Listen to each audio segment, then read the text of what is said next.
Alright guys, we are starting a new unit and it is about graphing transformations. So the first thing we're going to talk about is parent functions. And you probably talked a little bit about these last year in Math 2. So just a reminder, a parent function is like a really basic version of a really important graph or equation. So we're going to go through 6. Some of them will look familiar to you, and I think there's 2 new ones that you may not have seen before. And all we're going to do today is we're just really going to focus on understanding what the parent graphs look like and why they look the way they do.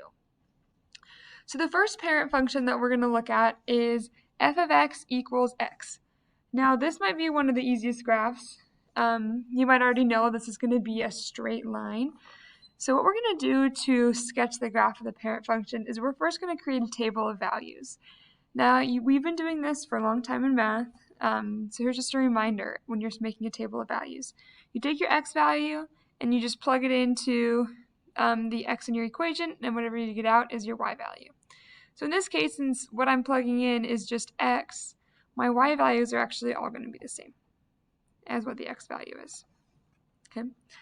So then once I have this table of values, then I'm going to plot each of the points. Remember, the x value tells you how far left and right to go, and the y value tells you how far up and down.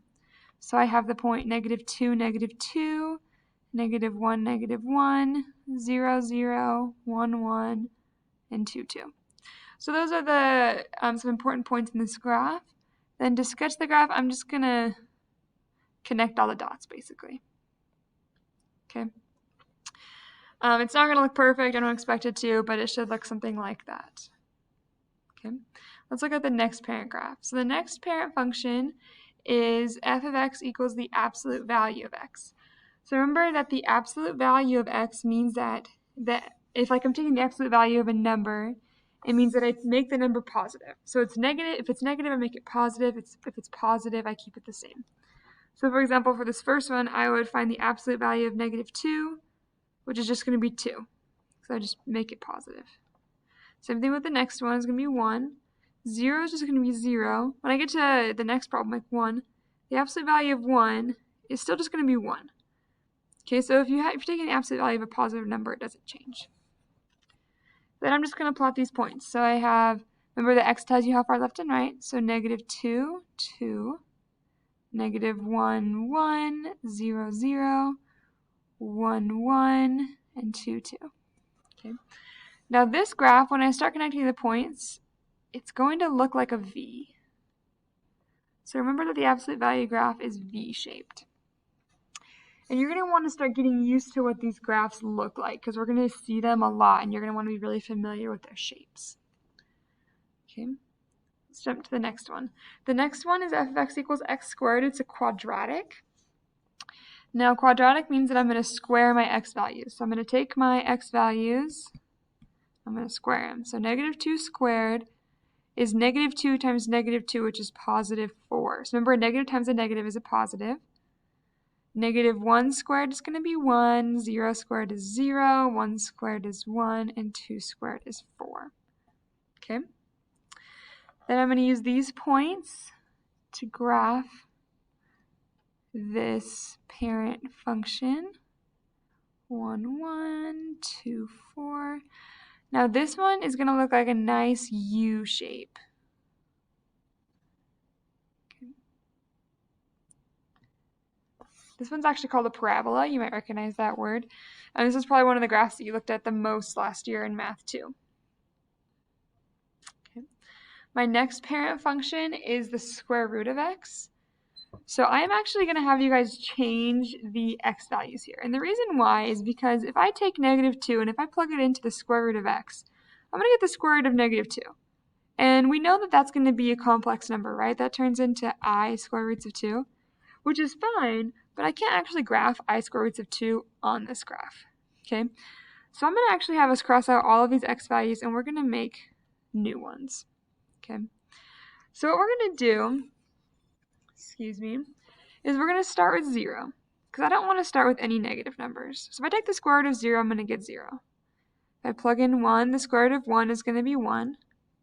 And now I'm going to skip forward to 4. And the reason why is because if I plug in 2 to this graph, to this equation, the square root of 2, well, that's some sort of weird decimal I don't really want to figure out what that is, but it's pretty easy for me to figure out the square root of 4 is going to be 2. Okay. Then I'm going to do 9. That's going to give me 3, and then 16 will give me 4. And I'm actually not even going to be able to plot all these points as my graph is too small. So I'm going to go ahead and plot the ones that I can. So 0, 0, 1, 1, 4, 2, 9, 3. And I can't plot the 16, 4. So I will just connect these. And notice that this graph finishes. There's an end point to it. It doesn't go any further to the left than 0. And the reason why is because I can't plug in negative numbers to my square root. So that's why this graph stops where it does. It can keep going forever and ever to the right. Okay. Also notice, I'm just going to zoom out for a second, that these two graphs we just barely did, x squared and the square root of x, are pretty similar to each other.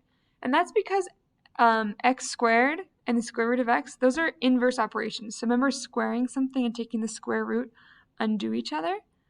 So that's why these graphs look similar. So this square root of x graph, the one on the bottom of the page, looks almost like we just took half of the graph from up here and just turned it on its side. Okay. We're going to see a similar kind of relationship between the next two graphs that we do.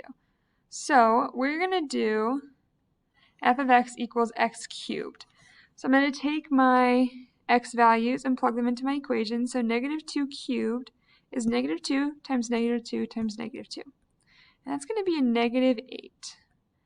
Remember that when you multiply two negatives together, you get a positive, but when you multiply three negatives together, you get a negative. So I'm going to get a negative 8, negative 1, 0, 1, and 8, right? And I'm just going to go ahead and plot those. So I have negative 2, negative 8, make sure I put it in the right spot. I have a negative 1, 0, 0, 1, 1, 2, 8. Okay, and this one's going to look kind of funky. So I'm just going to connect these points, and it's going to look kind of like an S, like a really stretched out S, kind of. And this is called a cubic function. This is probably one of the new ones that you may not have seen before. Okay. So the next graph that we're going to do, well, let's just talk about this one for a second. This one is going to keep, this graph can keep going up and up, and it can keep going further to the right and to the left. So it's kind of going to extend in all directions here. The last parent graph we're going to talk about is the cubic, or the cube root. So remember that this little 3 on the outside means that I'm trying to like undo an exponent of 3. So it actually turns out that the cubic function, the one that we just barely did, this x to the third power, and this cube root of x, those are inverses of each other. So the shapes of their graph are going to look really similar. Okay. And again here, I'm going to switch this first x value to a negative 8. And the reason why is because if I look for the cube root of negative 2, I'm looking for one number that I multiply by itself 3 times to get negative 2. And that number is going to be some weird decimal. But if I take the cube root of negative 8, I'm looking for some number that I multiply by itself 3 times to get negative 8. And that's going to be negative 2. So that one's a little bit easier to figure out and a little bit easier to graph too. Same thing with negative 1. So what do I multiply by itself 3 times to get negative 1? Negative 1. What do I multiply by itself 3 times to get 0? 0. 1 is 1. And then I'm going to switch this 2 down here to an 8. Because again, it's just going to be a little bit simpler. The cube root of 8 is what number do I multiply by itself 3 times to get 8? That's going to be 2. Okay. So let's go ahead and graph these. And then we're going to look at the relationship between the two graphs that we just barely finished.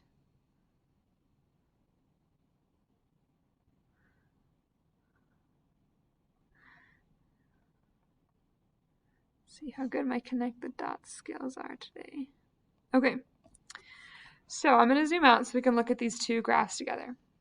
So notice that, well, let me just write down the cube root. This equation is called, this function is called the cube root function.